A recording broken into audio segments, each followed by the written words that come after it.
Extricating Young Gussie by P.J. Wodehouse, first published in 1917 in England. She sprang it on me before breakfast.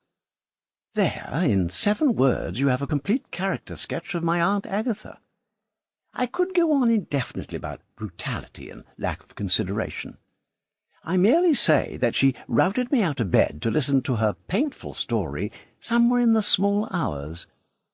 It can't have been 11:30 when Jeeves, my man, woke me out of the dreamless and broke the news. "Mrs. Gregson to see you, sir." I thought she must be walking in her sleep, but I crawled out of bed and got into a dressing-gown. I knew Aunt Agatha well enough to know that if she had come to see me, she was going to see me. That's the sort of woman she is. She was sitting bolt upright in a chair, staring into space. When I came in, she looked at me in that damn critical way that always makes me feel as if I had gelatine where my spine ought to be. Aunt Agatha is one of those strong-minded women. I should think Queen Elizabeth must have been something like her. She bosses her husband, Spencer Gregson, a battered little chappie on the Stock Exchange. She bosses my cousin, Gussie Mannering Phipps. She bosses her sister-in-law, Gussie's mother. And worst of all, she bosses me. She has an eye like a man-eating fish, and she has got moral suasion down to a fine point. I dare say there are fellows in the world, men of blood and iron, don't you know, and all that sort of thing, whom she couldn't intimidate.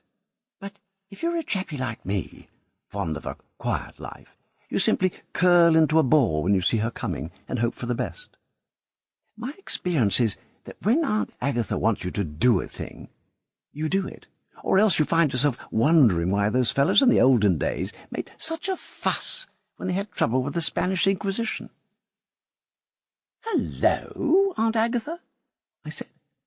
"Bertie," she said, "you look a sight. You look perfectly dissipated." I was feeling like a badly wrapped brown paper parcel. I'm never at my best in the early morning. I said so. "Early morning? I had breakfast 3 hours ago, and have been walking in the park ever since, trying to compose my thoughts." If I ever breakfasted at 8:30, I should walk on the embankment, trying to end it all in a watery grave. "I'm extremely worried, Bertie.